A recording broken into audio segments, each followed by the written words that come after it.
भगवान के चरणों की धूल स्पर्श होती ही गौतम नारी श्राप बस उपल देह धरि धीर, चरण कमल रज चाहती, कृपा करो रघुवीर। वाह, गौतम नारी श्राप बस। वाह,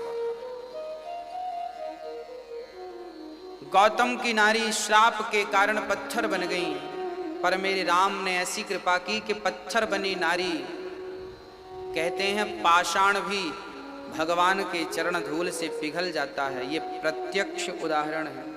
पाषाण भी, पत्थर भी। अच्छा, किसी ने भगवान से कहा कि प्रभु आपने पत्थर से एक भक्त को, एक नारी को प्रकट कर दिया, कैसे? तब भगवान ने कहा कि कुछ वर्ष पहले एक प्रहलाद नाम के भक्त ने भगवान को कहां से प्रकट किया? खंबे से। प्रहलाद नाम के भक्त ने नरसिंह भगवान को कहां से प्रकट किया? खंबे से। भगवान कहते हैं कि यदि भक्त भगवान को पत्थर से प्रकट कर सकता है तो क्या भगवान भक्त को पत्थर से प्रकट नहीं कर सकता? तो कभी भक्त ने भगवान को पत्थर से प्रकट किया, आज भगवान ने भक्त को पत्थर से प्रकट कर दिया। किस भक्त को? गौतम नारी श्राप बस। ये गौतम की नारी अहिल्या जो थी, अहिल्या की बेटी का नाम ही अंजनी था। अहिल्या की एक बेटी थी और एक बेटा था। जनक के द्वार पर जो उनके पंडित जी थे, जनक के जो गुरु थे, वो अहिल्या के पुत्र ही थे। शतानंद इनका नाम था। शतानंद जी और अंजनी जी ये भाई बहन थे। अंजनी माता जिनके पुत्र श्री हनुमान जी हुए हैं। तो ऐसी पावन माँ जिसने अंजनी जैसी बेटी को जन्म दिया हो और शतानंद जैसे विद्वान को जन्म दिया हो, आज वो नारी भगवान की चरण धूल पाकर तर जाती हैं। न जाने कौन से गुण पर दया निधि रीझ जाते हैं, यही सदग्रंथ कहते हैं, यही हरि भक्त गाते हैं। गोस्वामी जी यहाँ पर लिख रहे हैं, अस प्रभु दीन बंधु हरि, कारण रहित दयाल, तुलसीदास सठता ही भजो, छाणी कपट जंजाल।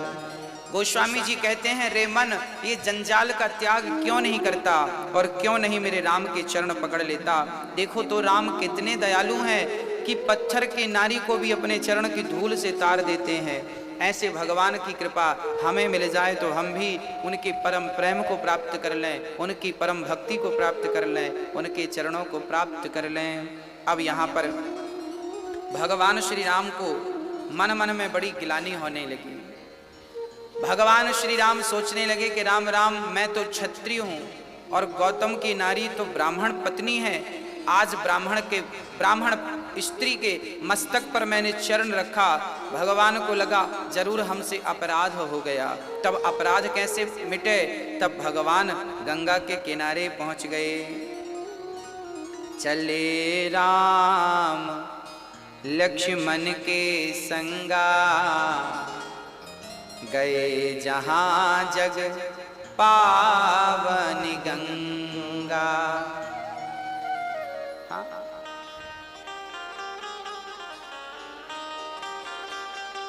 हाँ, चले राम लक्ष्मण के संगा, चले राम लक्ष्मण के संगा, गए जहाँ जग पावनी गंगा, गए जहाँ जग पावनी गंगा।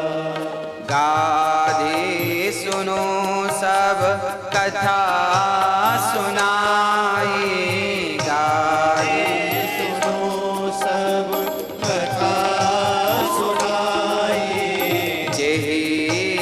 प्रकार सुरसरी माही आए, जेहि प्रकार सुरसरी माही आए। अब आगे आश्रम के बाद भगवान श्री राम चले हैं गुरु जी के साथ, विश्वामित्र जी के साथ आगे चले तो वहां गंगा जी का दर्शन हुआ। देखिए राम जानते सब हैं, फिर भी अपने गुरु से कह रहे हैं गुरुदेव ये कौन सी नदी है, क्या है ये? तब गुरुदेव ने कहा बेटा राम ये गंगा है, ये गंगा है। तब विश्वामित्र जी ने गंगा अवतरण की पूरी कथा सुनाई। गंगा कौन है, कहां से आई, क्यों आई? हाँ प्रिय भक्तों, गंगा के बारे में अनेक चरित्र हैं।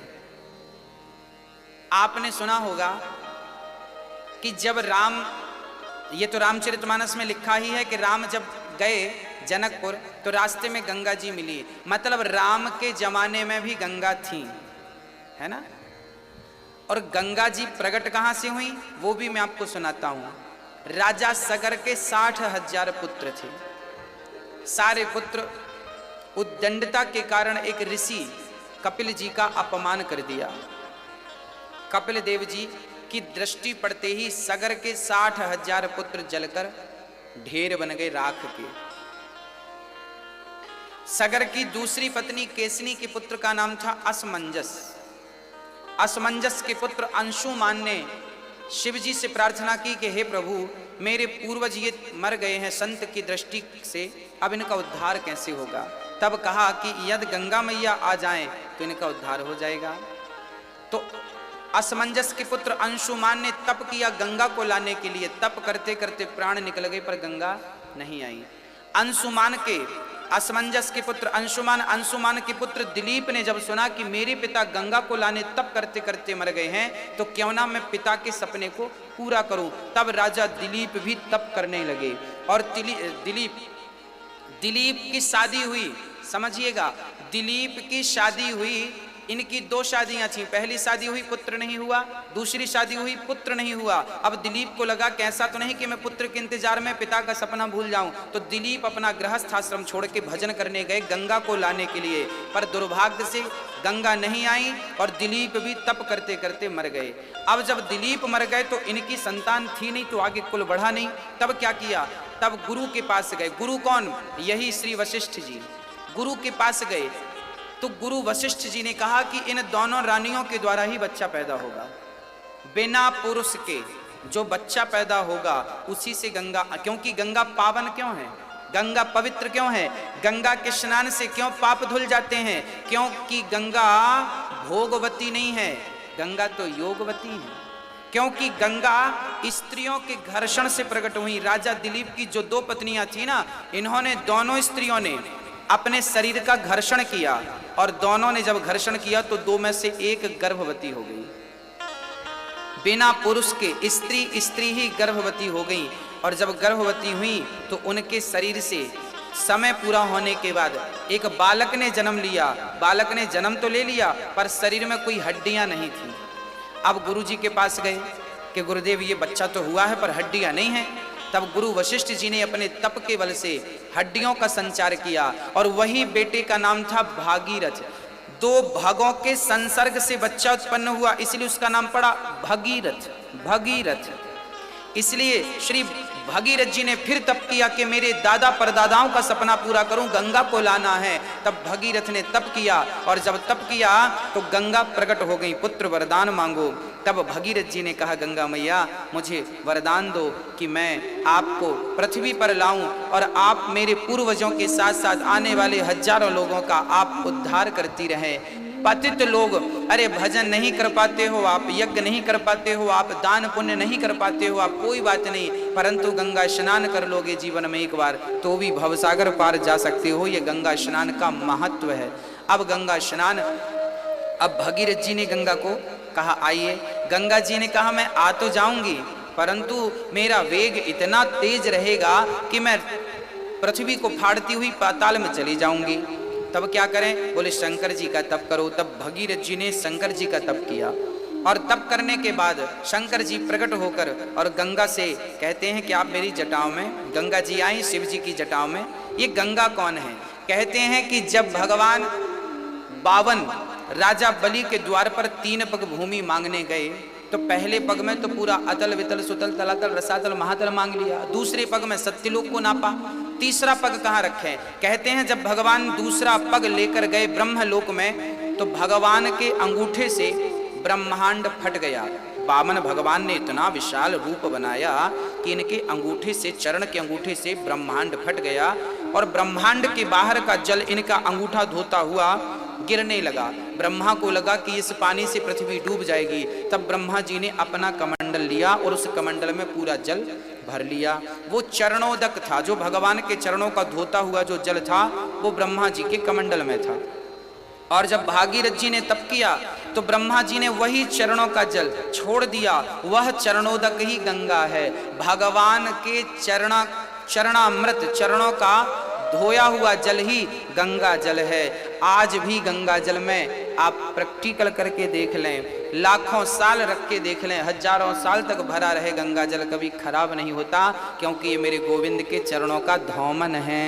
इसलिए गंगा अपवित्र नहीं होती और गंगा सबको पावन करती हैं। और फिर गंगा जी ने जाकर गंगा सागर तक जाकर के गंगोत्री से निकलकर, अच्छा गंगा जी जब गई तो हरिद्वार के ऊपर जाह्नवी नाम के एक संत थे, जन्नू बाबा। तो जन्नू नाम के संत ने गंगा को पी लिया, क्योंकि उनकी कुटिया गंगा ने बहा दी। तब भागीरथ जी ने कहा महाराज बड़ी तपस्या करने से गंगा प्रकट हुई है। तब संत ने अपनी जांघ से गंगा प्रकट की, इसलिए गंगा का एक नाम जाह्नवी भी पड़ा। और आगे चली तो 7 ऋषियों की कुटिया थी। तब गंगा ने 7 ऋषियों की कुटिया बचाते बचाते 7 धारा में प्रकट हो गई। तो हरिद्वार के ऊपर गंगा सप्त धारा में दिखाई पड़ती हैं, गंगा की 7 धाराएं दिखाई पड़ती हैं। 7 धाराएं क्यों हो गई? क्योंकि वहाँ 7 ऋषियों की, सप्तऋषियों की कुटिया थी। उन कुटियों को बचाती हुई जब गंगा आगे बढ़ी तो वो 7 धारा में परिवर्तित हो गई। और गंगोत्री से निकलकर जब गंगा मैया प्रयागराज पहुंची तो प्रयागराज में ऑलरेडी वहां पर यमुना मैया थी। तो यमुना है भगवान की पत्नी और गंगा है भगवान की दासी। तो दासी बड़ी के पत्नी बड़ी, तो गंगा मैया वहां रुक गई। गंगा मैया प्रयागराज में खड़ी हो गई थी, हाथ जोड़ के। किसके सामने हाथ जोड़ लिया? यमुना, क्योंकि यमुना भगवान की पत्नी है। हाथ जोड़ के खड़ी हो गई। आप तो पत्नी बनने वाली हैं भगवान की, तो आपका तो पद कद ऊंचा है, आप हमें आज्ञा करो। तब यमुना मैया ने कहा गंगा तुम पावन करने आई हो संसार को, मैं अपनी लीला यहीं समाप्त करती हूँ, अब यहाँ से तुम आगे जाओ। जबकि प्रयागराज में आप गौर करेंगे ना तो यमुना जी बिल्कुल सीधी जा रही हैं, जबकि गंगा जी टेढ़ी आकर मिली हैं। और फिर आगे जो धार गई है ना, वो मानना तो ये चाहिए कि यमुना में गंगा मिली है, परंतु आगे यमुना का नाम चलना चाहिए था ना। पर यमुना जी ने कहा ना, आगे आपका ही नाम चलेगा और पापियों के पाप धुलती रहना। और आज तक वो यमुना मैया वहां अपने आप को विराम करती हैं और वहां से आगे स्वयं यमुना मैया गंगा को स्थान देती हैं। गंगा जी आगे चलती हैं और गंगोत्री से निकलकर प्रयागराज होती हुई गंगा सागर पहुंची, जहां सागर के 60,000 पुत्र की राख पड़ी थी। गंगा स्पर्श होते ही जल वो सारे लोग तर गए। आज भी लोग मरने के बाद अपनी राख गंगा में विसर्जित करते हैं, क्योंकि भवसागर से तारने वाली केवल गंगा, ऐसी पावन गंगा जो हम सभी पापियों के पाप को धुलने बैठी हैं, ऐसी गंगा मैया को हम नमस्कार करते हैं, प्रणाम करते हैं। अच्छा याद रखिएगा, गंगा 3 गंगा है। एक गंगा पाताल में बह रही है, एक स्वर्ग में ऊपर है और एक पृथ्वी लोक पर बह रही है गंगा। अच्छा चरित्र तो ऐसे भी मिलते हैं कि अब आपने एक कथा और सुनी होगी, राजा हरिश्चंद्र भी गंगा के किनारे ही थे। आपने सुना होगा ना राजा हरिश्चंद्र की कथा। गंगा के किनारे हरिश्चंद्र शमशान घाट में पहरा देते थे। तो राजा हरिश्चंद्र जो थे ये तो सागर के भी पहले थे।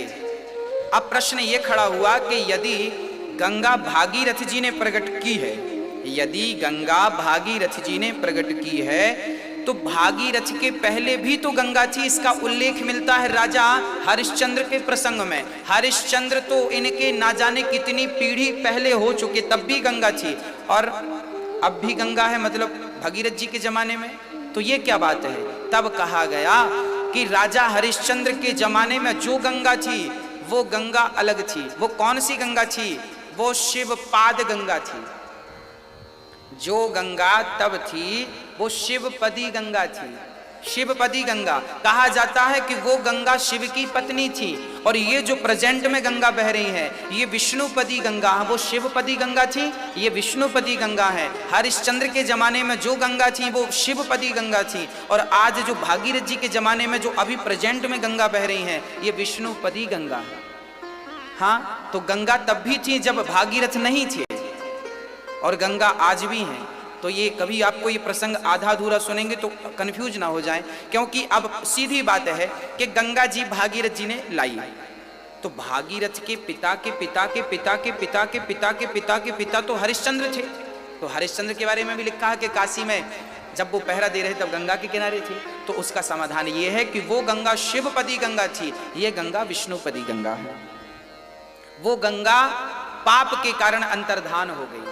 जैसे ये गंगा भी जब कलयुग का अंत आएगा ना तो ये गंगा फिर अदृश्य हो जाएगी। समय जब बीत जाता है ना, जब बहुत सारे युग बीत जाते हैं, प्राणियों के पाप बढ़ने लगते हैं, हम लोग प्रदूषण करने लगते हैं, तब देवी देवता रूठ कर अपने धाम को चली जाती हैं। गंगा मैया रूठ कर नाराज होकर चली गई। तब जब चली गई तो फिर हम लोगों ने तब किया, फिर प्रार्थना की कि माँ फिर आइए। तब प्रार्थना की गई, तब भगवान फिर से प्रकट करते हैं गंगा। मतलब ये हम जैसे पापियों के अत्याचार से फिर चली जाती हैं, और फिर भागीरथ जैसे भक्तों के आवाहन करने से पुनः प्रकट हो जाती हैं। तो ये गंगा का सविस्तार चरित्र श्री विश्वामित्र जी ने राम को सुनाया। राम तो सब जानते थे, फिर भी सुनाया। अब आगे चले। अब जैसे ही आगे चले तो अब जानते हैं कहाँ आ गए? अब मिथिला आ गए। श्री राम के चरण मिथिला में पड़े। ये मिथिला कौन थी? मिथिला नाम क्यों पड़ा? राजा जनक की नगरी का नाम मिथिला क्यों पड़ा? और ये जनक कौन थे? मैं इस प्रसंग पर थोड़ा सा आपको प्रकाश डाल दूं। ये राजा निमि थे। राजा निमि की कोई संतान नहीं थी। तब राजा निमि के शरीर का मंथन किया गया। तो राजा निमि के शरीर का जो मंथन किया गया, उस मंथन से एक बालक प्रकट हुआ। चूंकि मंथन से प्रकट हुआ तो उस बालक का नाम रखा गया मिथि। क्योंकि मंथन से हुआ तो मिथि नाम रखा गया। वही बालक आगे चल के जनक बने, और मिथि में रहते रहते नाम पड़ गया मिथिला। तो श्री जनक का नाम मिथि भी है, तो मिथि से उनकी नगरी का नाम पड़ा मिथिला। राजा जनक ऐसे राजा हैं जो बिना पिता और बिना माँ के हैं। इनकी ना कोई माँ है ना इनके कोई पिता। प्रकट हुए हैं मंथन से। किनके शरीर से? राजा निमि के शरीर से ये प्रकट हुए हैं। हाँ, ऐसे जनक जी की नगरी में जब मेरे राघव के, मेरे राम के, मेरे शिया वर राम के जब चरण पड़े हैं, तो जब आगे चले तो राम जी बहुत सुंदर दृश्य देख रहे हैं। राजा जनक की नगरी कितनी सुहावनी है, कितनी सुंदर है। चारों तरफ बड़ी बड़ी सड़कें हैं और बड़े बड़े घर लोगों ने बना रखे हैं। बड़ी बड़ी बाजार थी और बड़ी सुंदर नगरी का यहाँ गोस्वामी जी वर्णन करते हैं कि सुमन वाटिका बाग बन विपुल विहंग निवास, फूलत फलत सुपल्लवत सोहत पुर चहूं पास। आज जो आर्किटेक्ट जो घर बनाते हैं, डिजाइन करते हैं ना, गोस्वामी जी लिख रहे हैं उस जमाने में भी बढ़िया घर थे। कैसे कैसे घर थे? हर घर के सामने एक पार्क था और बड़ी 40-40 फुट की रोड थी। सारी गलियां 40-40 फुट की, सकरी गली नहीं थी। आजकल तो रोड, आजकल हमने देखा है लोग रोड में भी कब्जा कर लेते हैं। अपना घर बनाएंगे तो 2-4-10 इंच रोड को भी दबा लेंगे। रोड रह ही नहीं जाती। कई लोगों ने तो रोड को इतना सकरा कर दिया है कि वहां से 4 व्हीलर गाड़ी भी नहीं निकल पाती। अरे भाई, आपको समझ तो होगी थोड़ी सी। आपके घर के सामने बड़ी रोड रहेगी तो आपको ही तो आसानी रहेगी ना आने जाने में। घर थोड़ा सा अंदर कर लो, रास्ता छोड़ दो। रास्ता छोड़ना चाहिए।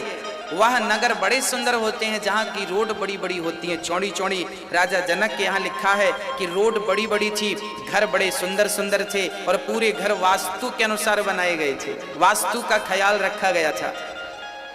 आग्नेय कोण में ही रसोई थी सबकी, ईशान कोण में ही मंदिर थे सबके, हाँ, वायव्य कोण में ही सबके अतिथियों का सत्कार होता था और दक्षिण दिशा में ही सबकी सीढ़ियां हुआ करती थी। ये वास्तु कहता है कि घर में सीढ़ी कहाँ हो, वास्तु कहता है घर में रसोई किस दिशा में हो, वास्तु कहता है रसोई किस दिशा में होना चाहिए, आग्नेय कोण में होना चाहिए। ये आग्नेय कोण क्या होता है, बोले पूरब, पूरब और दक्षिण का जो कोना है इसे आग्नेय कोण कहते हैं। इस दिशा में रसोई हो और माताओं का मुख रसोई बनाते समय पूरब की दिशा में हो, वो घर में वो रसोई सबसे उत्तम होती है, सबसे बेस्ट होती है।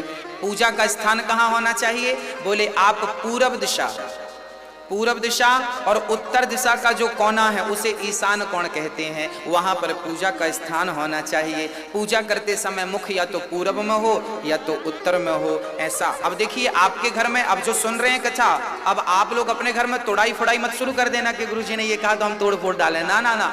अब जैसा आपका बना है सो बना है। यदि आपने अपने घर पर तुलसी का वृक्ष लगा रखा है तो आपके घर में कोई भी दोष हो तो वो दोष समाप्त हो जाता है। और जब भी नया घर बनाए तो वास्तु कहता है कि घर जब भी बनाए तो घर में चारों तरफ 2-2 फीट, 3-3 फीट, 4-4 फीट जितनी आपकी सामर्थ्यता है पूरे घर में चारों दिशाओं में चारों तरफ परिक्रमा होनी चाहिए। आपका घर, आपके घर की यदि आपने परिक्रमा छोड़ रखी है, 2-2 फीट की जगह छोड़ रखी है तो वो घर सबसे उत्तम होता है।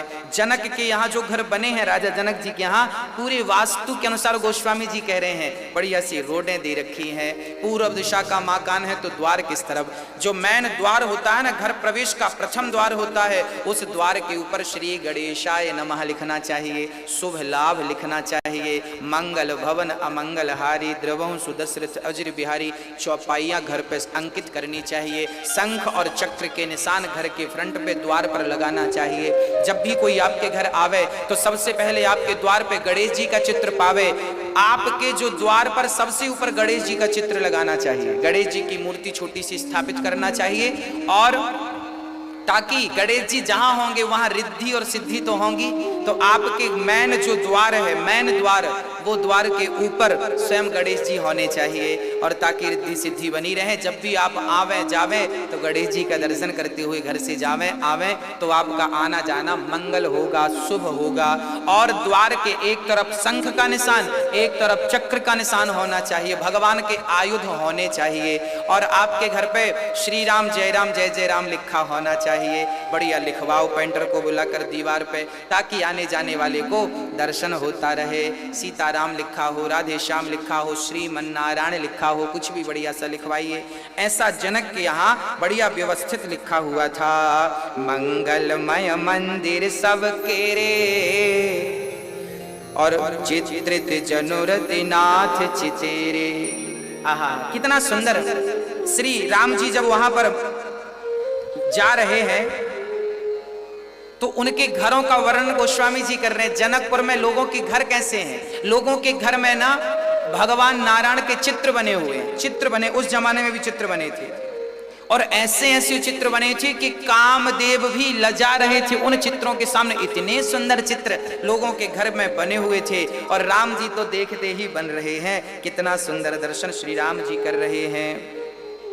अनेक प्रकार से राजा जनक के महल कैसे थे, सोने की दीवारें थी और रत्नों के खंबे थे, हाँ, पुखराज के खंबे, हीरे के खंबे थे, और ऐसे ऐसे बढ़िया सुंदर से नगर में सबके घर सब संपन्न थे, कोई गरीब नहीं था, भूखमरी नहीं थी। तब की जीडीपी आज की जीडीपी से ना जाने कितनी गुना मजबूत थी जनक की। और जनक जी बड़े समृद्धवान राजा थे, और वहाँ की प्रजा बड़ी समृद्धवान थी, और न्याय था सबके लिए, दृष्टि एक सी थी सबके लिए। ऐसे शासन करता श्री जनक जी महाराज के नगर में राम जी जब भ्रमण करने निकले, और जब भ्रमण करके आए तब उस समय विश्वामित्र महामुनि आए, समाचार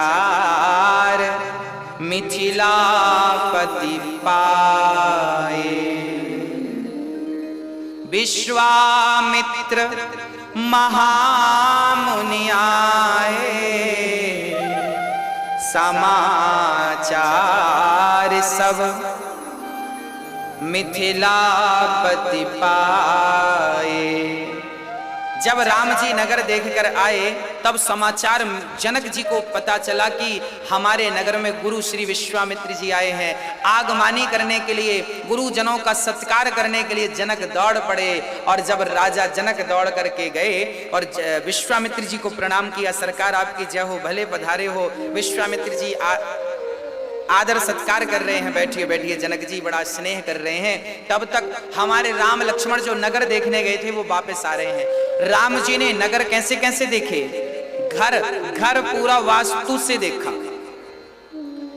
यहां एक छोटी सी बात मैं और कर दूं, कई लोगों को वास्तु का बोध नहीं होता, या होता है तो मानते नहीं है। कई लोग कहते हैं गुरु जी हम तो वास्तु शास्त्र नहीं मानते। आप मानो मत मानो, क्या फर्क पड़ता है? हाँ, सांप को हम नहीं मानते, सांप के जहर को नहीं मानते। मत मानो, पर काटेगा तो जहर तो लगेगा। हाँ, मत मानो ना आप। एक सज्जन बोले महाराज जी हम कोरोना फोरोना नहीं मानते। हमने कहा जब होगा तो मानना पड़ जाएगा, अभी मत मानो। आपके मानने और ना मानने से फर्क क्या पड़ता है? जो सच्चाई है सो है। घर जब नया बना, जिनका बन गया है, मैं फिर हाथ जोड़ के कहूंगा कोई तोड़ा फोड़ी मत कर लेना। जिसका घर बन चुका है केवल अपने घर पे तुलसी रख लीजिएगा बस। और आपका घर का जो मालिक है, घर का जो मुखिया है, उसका कक्ष कहाँ होना चाहिए, मास्टर बेडरूम कहाँ होना चाहिए? वास्तुशास्त्र कहता है कि जो मास्टर बेडरूम है, घर के मुखिया को कहाँ सोना चाहिए, घर की किस दिशा में सोना चाहिए? तब शास्त्र कहते हैं कि दक्षिण और पश्चिम का जो कोना है, दक्षिण और पश्चिम का जो कोना है, उस कोने पर मास्टर बेडरूम होना चाहिए। और दक्षिण और पश्चिम तरफ ही, खासकर पश्चिम और दक्षिण तरफ ही घर की सारी लाइट बात होनी चाहिए।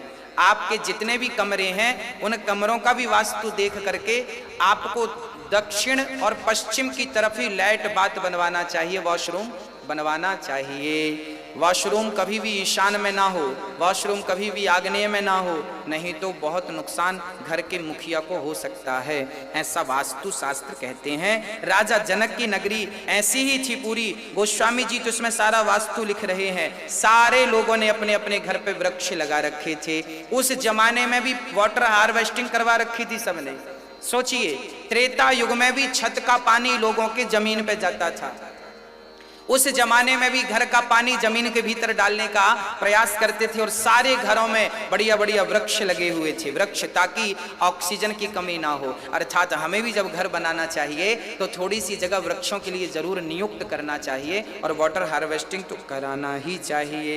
ऐसा अब राम जी जब वापस आए तो बड़ा अद्भुत चरित्र था, जरा सुनिएगा क्या कह रहे हैं। जब तेहि अवसर आए दो भाई, गए रहे देखन फुलवाई। तेहि अवसर, जब जनक जी गुरु विश्वामित्र जी को प्रणाम कर रहे थे और बैठे वार्ता कर रहे थे, तभी राम लक्ष्मण नगर भ्रमण करके आए।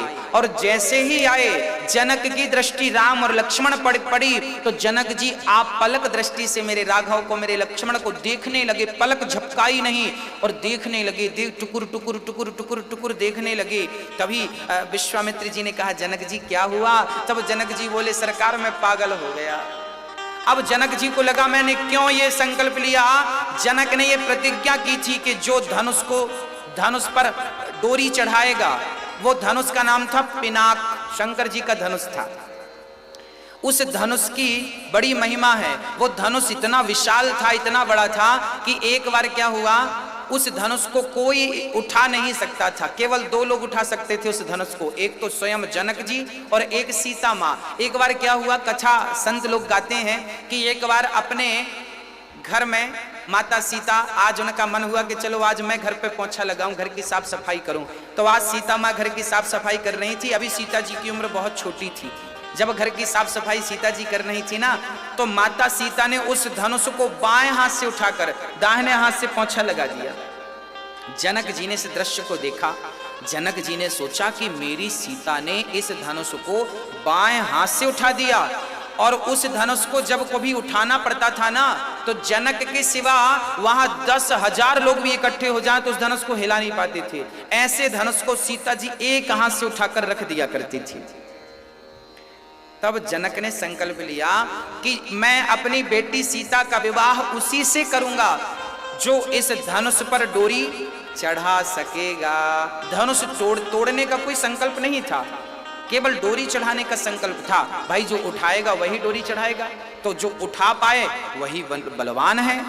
जनक जी को लगा, पहले के पिता ना जब लड़की देते थे ना, विवाह करते थे ना, तो पहले पूरा परख लेते थे लड़का कितने पानी में है, कैसा है, मतलब मेरी बेटी के योग्य है या नहीं, ऐसा सब देख लेना चाहिए। आज भी देख लेना चाहिए, आज तो कई बार धोखा हो जाता है।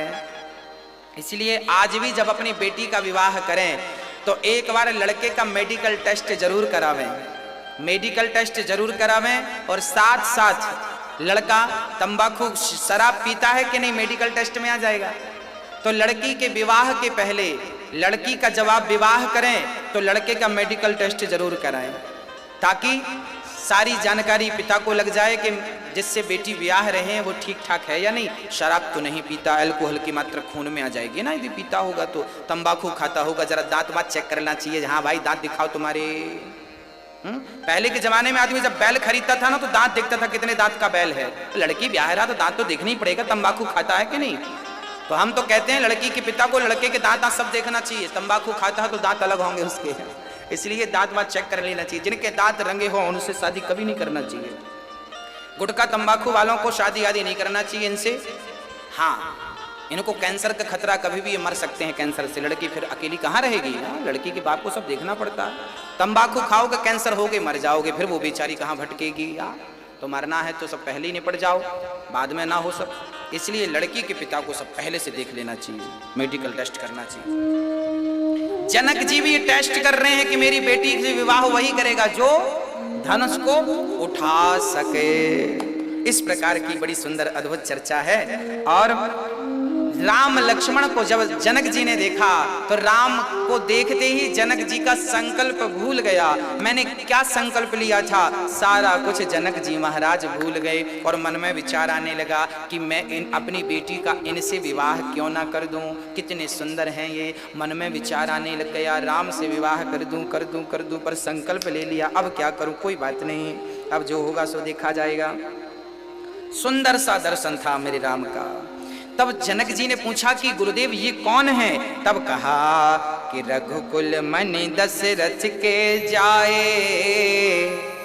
मम हित लागी नरेश पठाए। विश्वामित्र जी ने परिचय दिया कि ये राम है, ये लक्ष्मण है, ये दशरथ के पुत्र हैं और यहाँ हमारे साथ आए हैं। आए थे मारीच को मारने, आपका संदेशा पहुंचा तो हम बोले चलो स्वयंवर भी देख लो, तो हमारे संग आ गए हैं। राम लखन दो बंधु पर, सुंदर है ये। अब जनक जी ने राम लक्ष्मण और गुरुजनों को भोजन कराया, बढ़िया बढ़िया भोजन कराया और ठहरने की व्यवस्था बढ़िया की। एक सुंदर से नगर में, कहा सीता जी का एक सुंदर सा महल था, बड़ा सुंदर था, बड़ा शांत था। जनक जी ने सीता जी के महलों में ही राम लक्ष्मण को ठहराया। गुरु राम लक्ष्मण और विश्वामित्र जी तीनों ठहरे हैं। अब क्या हुआ, जनक जी तो मन में लड्डू लेके चले गए कि मेरे सीता का विवाह इनसे हो जाए, बढ़िया है। प्रार्थना की भगवान से, हे भगवान इनसे मेरी बिटिया का विवाह हो। अब क्या हुआ, अब गुरुजी लेट गए हैं, राम चरण दबा रहे हैं, लक्ष्मण चरण दबा रहे हैं। और चरण दबा, देखिए राम लक्ष्मण चरण दबा रहे हैं, जगत के पालनहार आज गुरु सेवा कर रहे हैं। इसका तात्पर्य यह है कि हम कितने भी बड़े हो जाएं, पर हमें अपने गुरुजनों के चरणों में ही रहना चाहिए, ये हमारे संस्कार हों। गुरुजनों के चरणों में अपना मस्तक झुकाते रहिएगा, तब आप ऊपर बढ़ते रहेंगे। गुरु आशीर्वाद जब देते हैं ना तो शिष्य तरक्की करता है।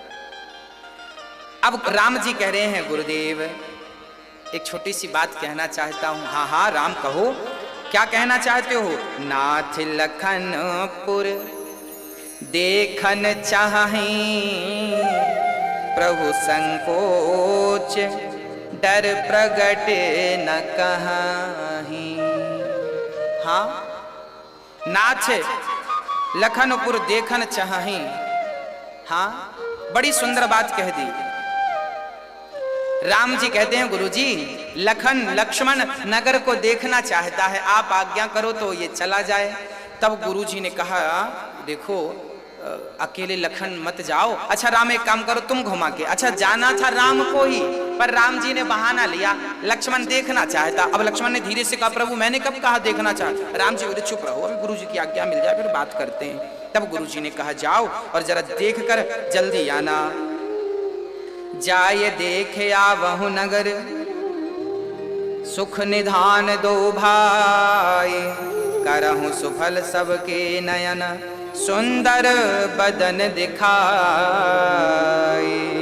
अब राम लक्ष्मण चले, जब नगर में पहुंचे, नगर वासियों ने देखा, पूरे नगर में चर्चा हो गई कि सुनो जनक जी तो राम लक्ष्मण को देखते ही रह गए, नजर हटी नहीं। उनके मन में तो यही विचार है कि इनसे ही सीता का विवाह कर दें। अब जब सारे लोगों को बात कानों कान पता चली, और जब राम लक्ष्मण निकले, राम की छाती बड़ी चौड़ी थी, कानों में सोने के कुंडल लटक रहे थे, बाल बड़े घुंघराले से थे, और बढ़िया सा चौकोर पगड़ी ठाकुर जी ने, मेरे राघव ने बांध रखी थी। कैसी चौकोर पगड़ी बांध रखी थी, चौकोर पगड़ी सिर पर थी, और पगड़ी पर मोर का पंख लगा था। और भगवान के कान बड़े सुंदर, बड़े बड़े कान, बड़े बड़े कुंडल लटक रहे थे। आंखें बड़ी सुंदर थी, गाल बड़े सुंदर थे। भगवान की आंखें ऐसी थी कि लाखों कमल भी लजा जाएं भगवान की आंखों की सुंदरता देखकर। छाती बड़ी चौड़ी सी, बाजू बंद था, और बड़ी बड़ी भुजाएं थी, और धनुष टंगा हुआ था, बड़ी तरकस टंगा हुआ था। धनुष बाण लिए जब राम लक्ष्मण निकले, तो जो राम लक्ष्मण को देखता बस देखता ही रह जाता, किसी की पलक झपकने का नाम नहीं लेती। और तो और खिड़कियों पे चढ़ चढ़ करके, दरवाजों पे चढ़ चढ़ के वहां स्त्रियां श्री राम का दर्शन करने लग गईं, श्री लखन लाल जी का दर्शन करने लग गईं, और मन ही मन राम को सब सीता के लिए यही हो, यही सीता के पति हो, ऐसी प्रार्थना सारी स्त्रियां, सारे पुरुष जन करने लग गए।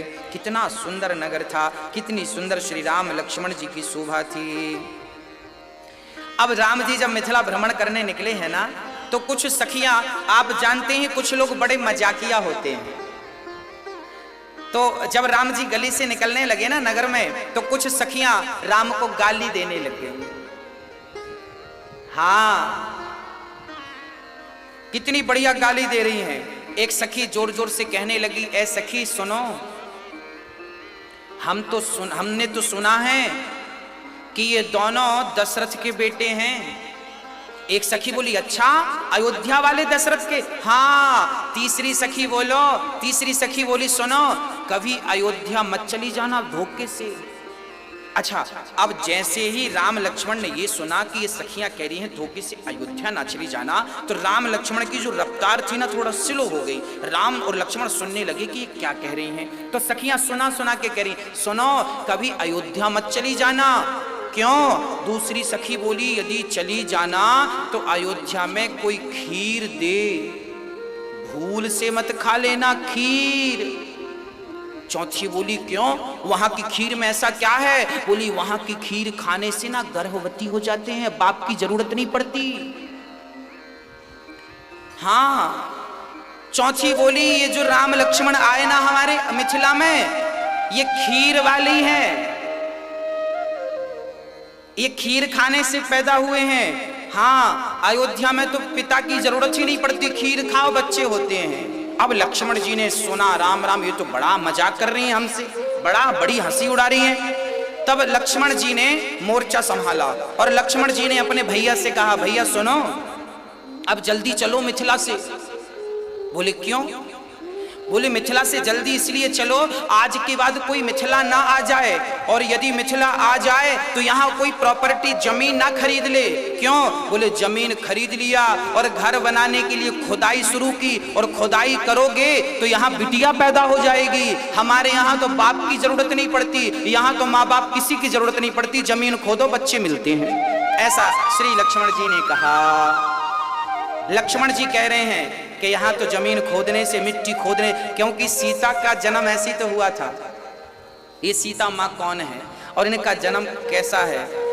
गोस्वामी जी लिख रहे हैं कि सीता माता इतनी सुंदर थी, इतनी सुंदर थी, इतनी सुंदर थी कि इनकी उपमा किससे दें? लक्ष्मी से दें ना। लक्ष्मी माता भी इतनी सुंदर नहीं जितनी हमारी सीता अम्बा है। तो चांद से दे दें ना, चांद तो इनके चरण के अंगूठी जितना भी नहीं है। करोड़ों कामदेव लजा जाएं, इतनी सुंदर माता सीता थी। और माता सीता के जन्म की क्या चर्चा है, इसकी चर्चाएं अनंत हैं। अब मैं कुछ चर्चाएं आपके सन्मुख रखता हूं जो हमने संत जनों के मुख से सुनी है। सारी कथाएं आपको हम रख देते हैं। क्या क्या कथा है जरा सुनिएगा। पहली कथा तो ये है कि सीता मां पृथ्वी से प्रकट भई। हुआ क्या था, जनक जी के कोई संतान नहीं थी। तब जनक जी ने भगवान से बहुत प्रार्थना की, बहुत पूजा की कि प्रभु कोई संतान हो। तब इन्हें स्वप्न आता है कि जनक जी तुम सोने का हल बनाओ और अपनी जमीन पर चलाओ, तुम्हें कन्या प्राप्त होगी। सोने का रथ बनाकर चलाया तो पृथ्वी माँ से एक सुंदर सी कन्या प्रकट भई जिनका नाम था सीता। अब यहाँ पर कुछ लोग ये भी कहते हैं, कुछ लोग ये कहते हैं कि सीता रावण की बेटी है। अब सीता का रावण से क्या संबंध है, कैसे बेटी है, ये भी मैं आपको स्पष्ट कर दूं। ऐसा विद्वान लोग कहते हैं। ये बात कहाँ लिखी है मैं जानता नहीं हूं, पर संतों के मुख से सुनी है तो आपको सुना रहा हूं। ये सीता की सच्चाई चर्चा, सच्ची चर्चा तो यही है कि सीता मां पृथ्वी से प्रकट हुई। पर कुछ लोग ये भी कहते हैं कि रावण की बेटी है। अच्छा, रावण की बेटी किस आधार पर कहते हैं वो भी मैं आपको स्पष्ट कर दूं। बात ऐसी है कि एक बार रावण संतों से खून लेकर के, रावण संतों से टैक्स किसका लेता था जानते हो? उनके खून का टैक्स लेता। चलो टैक्स में अपना खून दो। तब संत लोग अपना कुछ कुछ काट काट के रावण को खून दिया करते थे, ब्लड दान किया करते थे, रक्त दान किया करते थे, सारे ब्राह्मणों का, संतों का। अच्छा, रावण संतों को बड़ा सताता था, सारा रक्त लेता था ताकि रक्त के बिना ये मर जाए। हाँ, तो टैक्स में रक्त लेता था। एक घड़े में इसने सारा रक्त भरा संतों का और मंदोदरी को लाकर दे दिया। एक बार रावण के मन में कुछ खिचड़ी चल रही थी, मैं अभी बताऊंगा क्या खिचड़ी थी। खिचड़ी ये थी, रावण जनक से बहुत जलता था क्योंकि जितनी सुंदर लंका थी ना, उससे कई गुना ज्यादा सुंदर मिथिला थी। मिथिला बोले तो आज वो मिथिला बिहार में, बिहार प्रांत जो नेपाल से लगा हुआ है वो मिथिला नगरी है। तो ये जो नगरी थी ना बड़ी सुंदर थी, बहुत सुंदर थी। तो रावण जलता था जनक जी से कि इनके पास इतना वैभव है, इतनी संपदा है। तो रावण ने एक दिन सोचा कि संतों का रक्त इनकी जमीन पर गाड़ दूंगा तो जहां संतों का रक्त होता है ना वहां बारिश नहीं होती, बारिश नहीं होगी, इनको सूखा पड़ जाएगा, संत प्रजा श्राप देकर नष्ट कर डालेगी। तब संतों का रक्त इकट्ठा किया रावण ने और इकट्ठा करके और वो मंदोदरी को देता है कि जरा तुम संभालना, हम आएंगे ले जाएंगे। अब रावण अपने काम से चला गया। एक दिन क्या हुआ कि वो रक्त, रात्रि को प्यास लगती है मंदोदरी को, मंदोदरी को प्यास लगी तो रक्त को पानी का घड़ा समझ करके वो रक्त पी लिया। मंदोदरी ने संतों का रक्त पी लिया और जब पिया तो कुछ दिनों के बाद वो गर्भवती हो गई। एक दिन रावण से मंदोदरी ने कहा, अच्छा मंदोदरी गर्भवती होगी क्योंकि वो संतों का रक्त था। जब मंदोदरी गर्भवती हुई तो रावण से कहा मंदोदरी ने कि हमने सुना है कि आप गर्जना करते हैं तो गर्भवती नारियों के गर्भ गिर जाते हैं। रावण बोला गिर तो जाते हैं, तो एक बार हम आपकी वो गर्जना सुनना चाहते हैं। मंदोदरी ने कहा सुनाइए। अब रावण पहाड़ पर चढ़ा और गर्जना की। जब गर्जना की तो मंदोदरी जो गर्भवती थी गर्भ गिर गया। गर्भ गिरा तो उस गर्भ को उठाकर मंदोदरी ने उसी घड़े पर डाल दिया और रावण आया तो बोला मैंने घड़ा दिया था, कहाँ है? बोले ये है। वो घड़ा ले जाकर रावण ने जनक की नगरी में गाड़ दिया। इसलिए गाड़ा कि यहां पर बारिश नहीं होगी, संतों का श्राप लग जाएगा, संतों का रक्त है इसमें। पर उल्टा हुआ, उस मंदोदरी के गर्भ से जो गर्भ गिरा अब वो घड़े में था और पृथ्वी माँ ने उसका लालन पालन शुरू किया।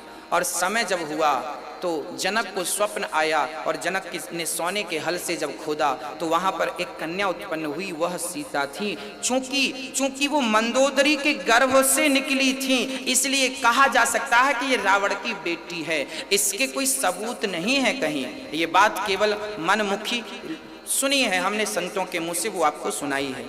हाँ, अब रावण तो रावण ब्राह्मण था, सब कुछ जानता था। रावण जान गया कि ये मेरी बेटी है। अब आगे मैं आपको सुनाता हूं। इस हिसाब से रावण सीता का पिता हुआ। अच्छा, यहां पर आप देखेंगे जब सीता स्वयंवर होता है ना, तो रावण भी आया था। यहां गोस्वामी जी स्पष्ट लिख रहे हैं कि रावण ने धनुष को टच भी नहीं किया, अर्थात रावण सीता से विवाह करने नहीं आया था। यहां गोस्वामी जी लिख रहे हैं चौपाई में कि रावण चाप को अर्थात धनुष को छुआ भी नहीं। ऐसी चौपाई अभी मैं गाऊंगा थोड़ी देर बाद। रावण ने धनुष को, आया तो था सीता स्वयंवर में रावण, पर रावण अपनी बिटिया को देखने आया था, ऐसा संत जन कहते हैं। और जब राम ने धनुष तोड़ दिया तब रावण ने राम से कहा था कि प्रभु समय लगे तो हमारी बिटिया को लेके लंका आइएगा, आपका सम्मान स्वागत करेंगे। राम जी ने कहा देखो हम तो आएंगे नहीं। तो रावण बोला फिर मत आओ, हम अपने तरीके से ले आएंगे। तो इसलिए फिर रावण ने सीता माता को चुराया। इसलिए चुराया कि वो अपना कल्याण करना चाहता था। आगे मैं चरित्र सुनाऊंगा प्रसंगवश, अभी तो केवल सीता माँ के जन्म की चर्चा हमने आपको सुनाई है। अब सीता माँ जनक की पुत्री है और बड़े प्रेम से भ्रमण करके जब मेरे राम वापस आए, शाम हुई, भोजन प्रसादी ब्यारू किया और प्रेम पूर्वक राम जी रात्रि को सोने के पहले गुरु जी के फिर से चरण दबाने लगे। मुनिवर शयन कीन तब जाई, लगे चरण चापन दो भाई। जब गुरु विश्वामित्र जी आराम करने लगे, जब गुरु के पास आप हो तो बिल्कुल निश्चित है कि उनके चरण सेवा जरूर करें। गुरु के चरण राम लक्ष्मण दबा रहे हैं और जब गुरु जी ने कहा कि ठीक है अब राम लक्ष्मण जाओ, आप आराम कर लो। जब गुरु के पास से राम लक्ष्मण चले तो राम विश्राम करने लग गए, तो राम के चरण श्री लक्ष्मण जी दबाने लग गए। कितना प्रेम था राम का लक्ष्मण से और लक्ष्मण का श्री राम से कि राम जी आराम कर रहे हैं तो छोटा भाई पांव दबा रहा है। अब सोचिए कि बड़ा भाई छोटे भाई से प्रेम करे और छोटा भाई बड़े भाई से प्रेम करे तो वो घर घर नहीं, वो घर स्वर्ग हो जाता है। जहां सुमति तहाँ संपत्ति नाना, जहां कुमति तहाँ विपत्ति निदाना। इसलिए जहां प्रेम अधिक होता है वहां संसार का सारा सुख व्याप्त होता है। अब राम जी लेट गए और लक्ष्मण जी चरण दबा रहे हैं। चापत चरण लखन उर लाए, सभय प्रेम परम सचुपाए। अब राम जी ने कहा कि देखो लक्ष्मण जाओ, रात्रि बहुत हो गई है, जाकर सो जाओ। तो राम जी सोए, गुरु जी सोए, पर लक्ष्मण नहीं सोए। क्या लिख रहे हैं गोस्वामी जी? उठे लखनु निसी विगत सुनी, अरुण निषाद धुनिकान, गुरुते पहले जगतपति, जागे राम सुजान। शिष्यों का धर्म है कि वो गुरु से पहले, आज राम जी गुरु के बाद सोए थे और यहां लिखा है गुरुते पहले जागे, गुरुते पहले जगतपति जागे, अर्थात गुरु के पहले राम जाग गए। इसलिए जाग गए कि हम नहा धो के तैयार होंगे तब तो गुरु की आज्ञा का पालन कर सकेंगे। अब गुरु जी जाग गए और चेला सो रहा है, ये घोर कलयुग है। तब तो लक्ष्मण जी, अच्छा राम जी के लिए जागने लिखा है और श्री लक्ष्मण जी तो सोए ही नहीं थे। तो लक्ष्मण जी उठे, लखन बैठे थे लक्ष्मण जी तो उठ गए। और यहां पर गुरु ते पहले जागे, अर्थात राम सो रहे थे तो जाग गए, पर लक्ष्मण जी सो रहे थे ऐसा नहीं लिखा। उठे मतलब बैठे थे, रात्रि में पहरा दे रहे थे, बैठ गए थे, उठ गए, चलो सवेरा हो गया, 4 बज गए, उठे, जल्दी से नहाया धोया और राम जी के सामने खड़े हो गए। जब राम जी के पास लक्ष्मण जी आ गए तब लक्ष्मण जी जागे, और जब लक्ष्मण और राम जाग गए उसके बाद श्री गुरु विश्वामित्र जी जागे। ऐसी गुरु भक्ति, ऐसी भाई की भक्ति रामचरित्र के सिवा दुनिया में कहीं और प्राप्त नहीं हो सकती। ये रामचरित्र है भक्तों। ऐसी मर्यादाओं का पालन यहाँ श्री राम जी कर रहे हैं और श्री लक्ष्मण जी कर रहे हैं। कैसे गुरु सेवा होती है, कैसे भाई सेवा होती है। अब सुबह हुआ, गुरु जी स्नान ध्यान करके पूजा पर बैठ रहे हैं, और जब पूजा पर बैठे ना तो हमारे श्री राम जी चल पड़े। कहाँ जा रहे हैं? बोले पुष्प लेने जा रहे। चलो पुष्प वाटिका से जरा पुष्प तोड़ लावें। और जब पुष्प लेने गए तो कितना बढ़िया दर्शन है। हाँ, भगवान इतने सुंदर, ऐसे राम को हम बारंबार प्रणाम करते हैं। जो राम, ऐसे राम के लिए हम जिंदगी लुटा दें, ऐसे राम को हम अपना सर्वस्व समर्पित कर दें। हम पुष्प गुरुदेव के लिए तोड़ने आए हैं, क्या आप किस बगीचे से तोड़ लें? माली मना कर ना सका।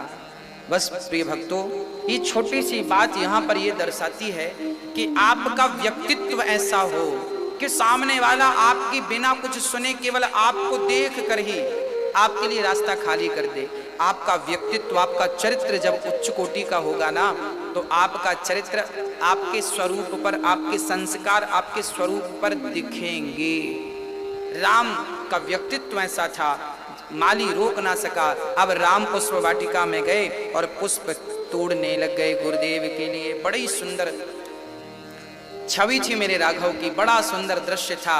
अब कल्पना करिए कि पुष्प वाटिका बड़ी हरी भरी थी, बड़ा सुंदर था, सुंदर सी हवा चल रही थी,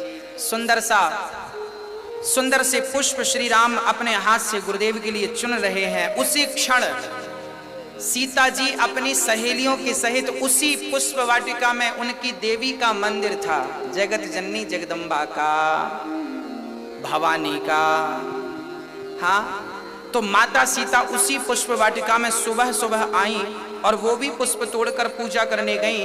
अच्छा, वो तो पूजा करने गई, पर सीता की सहेलियों में एक सखी ने कहा कि आप लोग पूजा करने जाओ, जरा मैं जंगल की, अपने बगीचे की सुंदरता देखकर आती हूँ। तब क्या हुआ? एक सखी सिय संग बिहाई और गई रही देखन फुलवाई।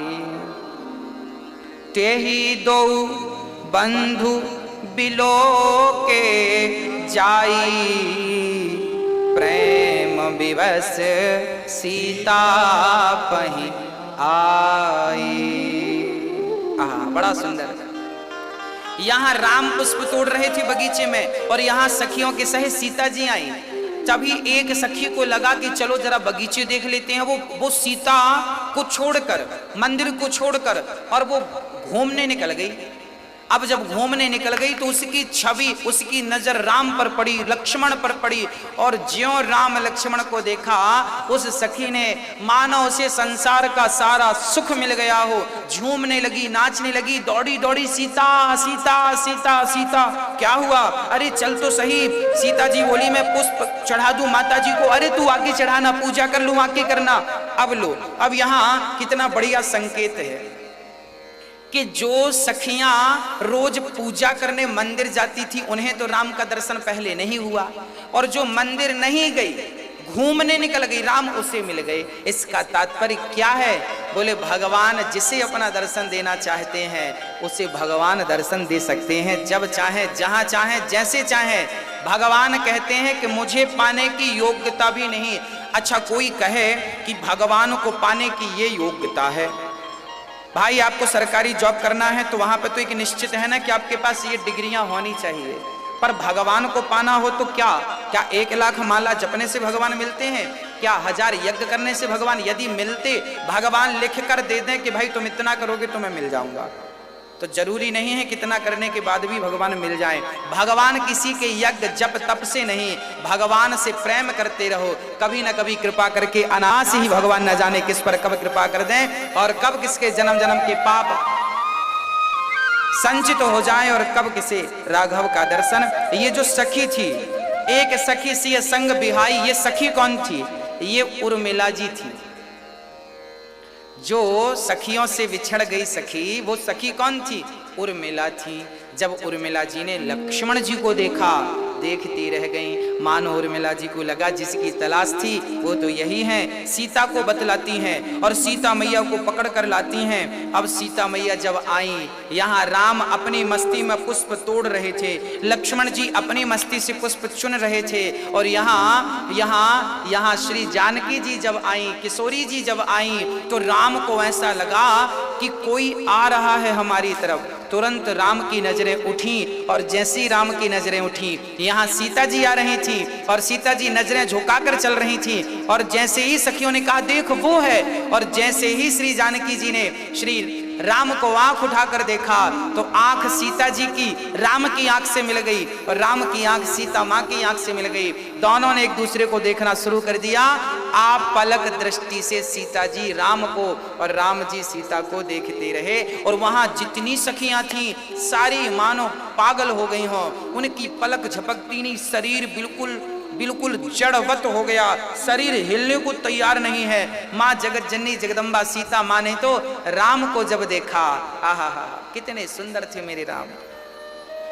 आज जगत का पालनहार जिस परमात्मा ने संसार की स्त्रियां इतनी सुंदर बनाई, पुरुष इतने सुंदर बनाए, पशु पक्षी इतना सुंदर बनाया, जब उन्होंने अपने आप को रचा होगा तो स्वयं अपने आप को कैसा रचा होगा, वो स्वयं कैसे होंगे। और वही जगदम्बा श्री जानकी जी आज श्री राम को और श्री राम जी माँ जगत जननी जी को देख रहे। आप पलक दृष्टि से बस देखते जा रहे हैं, देखते जा रहे हैं, नजर हिलने को तैयार नहीं। अब क्या हुआ, सारी सखियां खड़ी हैं और यहाँ श्री लक्ष्मण जी जब पुष्प तोड़ के घूमे, इस तरफ मुंह किया और जब लक्ष्मण की दृष्टि पड़ी तो लक्ष्मण जी भी निहाल हो गए देख करके। लक्ष्मण जी किसे देख रहे हैं? उर्मिला की तरफ देख रहे हैं। उर्मिला लक्ष्मण को देख रही हैं और सीता जी राम को और राम जी सीता जी को देख रहे हैं। देखते देखते मानो सीता जी राम को इसलिए देख रही हैं कि राम की ये तस्वीर, राम की ये झांकी, राम का ये स्वरूप मैं उठा करके अपने हृदय में, अपने चित्त में बसा लूं। और देखते सिया जी ने, श्री जानकी जी ने अपने नेत्रों को, अपने नयनों को मानो बंद कर लिया। क्यों बंद कर लिया? सीता जी से पूछा आपने नेत्रों को बंद क्यों कर लिया? तब सीता जी बोली हैं मैंने नेत्रों को बंद नहीं किया, मैंने तो राम को हृदय में बसा करके दरवाजों को बंद कर लिया ताकि मेरे राम बाहर निकल ना जाए। नेत्रों को नहीं, ये तो कपाटों को, दरवाजों को सीता जी ने बंद कर लिया। प्रिय भक्तों, ये दर्शन की पद्धति सीता माँ हमें दे करके जा रही हैं। कभी भी भगवान का दर्शन किया करो तो कैसे दर्शन करना चाहिए आपको? बोले भगवान के मंदिर में जब जाओ तो दर्शन कैसे करो? बोले भगवान को देखो, बार बार देखते रहो। आप पलक बिना पलक झपकाए भगवान को देखते रहो। उनका श्रृंगार कैसा है, उनकी आंख कैसी है, उनके गाल कैसे हैं, उनका हृदय कैसा है, उनके चरण कैसे हैं, उनके हाथ कैसे हैं, एक एक अंग को देखो और देख करके फिर जानकी जी की तरह नेत्रों को बंद कर लो।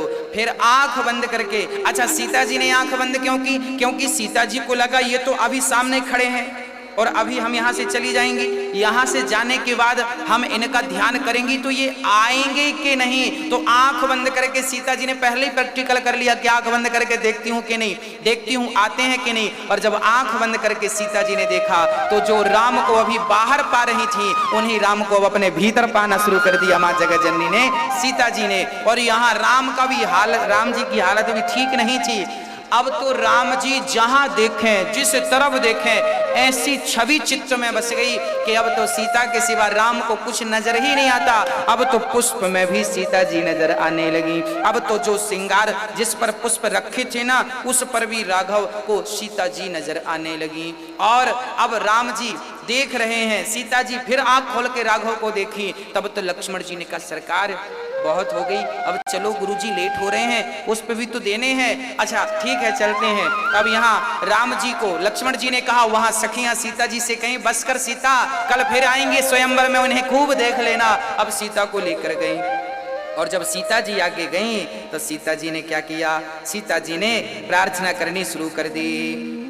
हाँ, एक एक अंग को जब देखा सीता जी ने, उनके मोर पंख लगे हुए थे, कानों को देखा, हृदय को देखा, गालों को देखा, अधरों को देखा, और उसके बाद सीता जी ने जिस देवी की पूजा करना चाहा उन देवी से कहा कि मन जाहे राच्यों मिलहि सोवर, सहज सुंदर सावरो, करुणा निधान सुजान शील, स्नेह जानत रावरो, यही भांति गौर असीस सुनसिया, सहित हिया हर्षित वाली, तुलसी भवान खोज पुनि पुनि, मुदित मन मंदिर चली।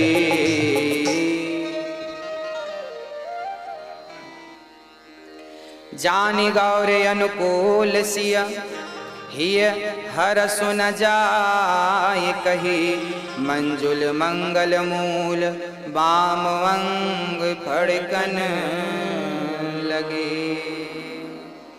सीता जी अपनी देवी से हाथ जोड़कर कह रही हैं जगत जननी से कि मन जाहे राच्यों, हे माता जी मुझे वही वर दीजिए जिसमें मेरा मन लग गया। मन जाहि राच्यों मिलहि सोवर, हमें वही वर मिले जिसमें हमारा अब मन लग चुका है। मन जाहि राच्यों मिलहि सोवर, और माता जी कह रही है सहज में मिल जाए, ज्यादा हमें परेशान होना ना पड़े, सहज सुंदर, जो सुंदर वाले हैं ना वो। अब माता जी ने, जगत जननी ने कहा सीता वहां तो दो पुरुष खड़े थे, तुम्हें कौन सा पसंद आया बताओ, फिर हम उसी की व्यवस्था करें। तो सीता जी ने कहा सावरो, वहां दो खड़े थे ना, एक गोरे थे, गोरे लक्ष्मण जी और सांवले राम जी। सीता जी बोली गोरे नहीं सावरो, और ऐसा हमें चाहिए करुणा निधान। अब देखिए सीता जी क्या कह रही हैं, करुणा निधान। सीता जी ने आज राम का नामकरण कर दिया। पत्नी ना अपने पति को प्यार से कुछ बोलती है, अब क्या बोलती है वो तो आपको ही पता होगा, हमें नहीं, पर हमें इतना जरूर पता है कि सीता जी राम को प्यार से, जानते हो क्या बोलती थी, करुणा निधान। कहते हैं स्त्रियां अपने पति का नाम नहीं लेती, स्त्रियों को कभी भी अपने पति का नाम लेकर नहीं बुलाना चाहिए, पर आजकल तो फैशन का जमाना है, पत्नियां तो खूब नाम ले लेकर के बुलाती है। कहते हैं पत्नी यदि पति को नाम लेकर बुलाती है तो पति की आयु कम हो जाती है, उम्र कम हो जाती है। पर आजकल कौन समझाए, सब पढ़े लिखे लोग हैं, मूर्खों को समझाया जा सकता है, पढ़े लिखों को नहीं समझाया जा सकता। हाँ, स्त्री को कभी भी अपने पति का नाम नहीं लेना चाहिए। अच्छा, नाम कब लेना चाहिए? सीता जी ने राम का नाम कब लिया? बोले जब रावण ने चुरा लिया, जब रावण, जब विषम परिस्थिति आ जाए, जब आपके सामने ऐसा हो कि आपके सामने बहुत बड़ा संकट आकर खड़ा हो और जब आपको नाम लेना ही पड़े, तब उस स्थिति में जब रावण चुराया तब सीता ने लिया। अब आपको कोई चुराए तब आप ले लो, तब फिर कोई बात नहीं है। फिर कोई चुरा ही नहीं रहा फिर भी आप नाम लिए जा रही हो, तब तो गलत है। हाँ, तो ये पाप हो जाएगा। तो नारी को कभी भी अपने पति का नाम नहीं लेना चाहिए। पुत्र को, बड़े पुत्र का, कहते हैं पिता को भी बड़े बेटे का नाम नहीं लेना चाहिए। हाँ, परंतु यहां पर श्री जानकी जी राम जी का नाम क्या रखती हैं? करुणा निधान। हर जगह सीता मां राम को किस नाम से बुलाती थी? करुणा निधान। राम का नाम नहीं, करुणा निधान आइए, करुणा निधान खाइए, करुणा निधान बैठिए, करुणा निधान कहती थी। यही भांति, अब इस भांति जब श्री जानकी जी ने प्रार्थना की तब क्या हुआ? जगत जननी जगदम्बा को माला पहनाया सीता माँ ने और हाथ जोड़ के कहा कि यही पति मिले। तब वो माला गिरा और सीता जी को हाथ में प्राप्त हो गया। कई बार आप भगवान को पुष्प चढ़ाते हैं और चढ़ाने से वो पुष्प गिर जाता है, आपको लगता गिर गए, गिरा नहीं, वो आशीर्वाद स्वरूप परमात्मा ने आपको दे दिया। जिस कार्य के लिए आपने हाथ जोड़ा था वो कार्य आपका सिद्ध होगा। अब यहाँ पुष्प लौटाए हैं, सीता जी अब चली हैं और अपनी माँ से जाकर के कहा, आहा, सारी सखियां माँ से कहती हैं कि आज वैदेही को आज कोई मिला है और राम जी का चित्त नहीं लग रहा है। जब गुरु के पास गए, पुष्प इत्यादि दिया, तब मन नहीं लग रहा है राम जी का। राम जी लक्ष्मण जी से कह रहे हैं कि लक्ष्मण, आज तक हम रघुवंशियों का मन कभी इस प्रकार विचलित नहीं हुआ, पराई नारी को देखकर मन विचलित नहीं हुआ। तब लक्ष्मण जी बोले, राघव, हो सकता है वो पराई नारी ना हो सकता है उनका आपसे विवाह हो। अब राम जी बोले, वो तो बाद की बात है, पर हमारा मन पहली बार इतना विचलित हो रहा है, हमारा मन शांत नहीं है, मानो शांत सरोवर में किसी ने एक पत्थर फेंक दिया हो। जब शांत सरोवर में पत्थर फेंका जाता है तो तरंग उठने लग जाती हैं, हाँ, तरंग उठने लग जाती हैं। ऐसी राम के चित्त में भी तरंग उठने लगी। अब गुरुजी ने पूजा पाठ किया, राम लक्ष्मण तैयार भये और कहाँ जा रहे हैं, चलो धनुष यज्ञ देखे आवे। अब वहां पर धनुष यज्ञ की तैयारी है, जनक जी धनुष यज्ञ की तैयारी कर रहे हैं। आज जो धनुष पर डोरी चढ़ाएगा वो सीता का पति बन जाएगा।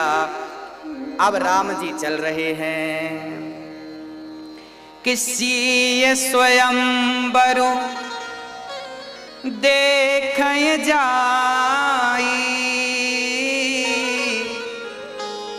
ईसु काहि धो देय बड़ाई।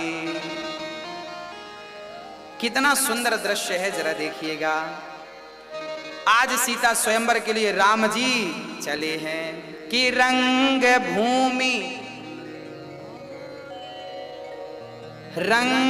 भूमि आए दो भाई,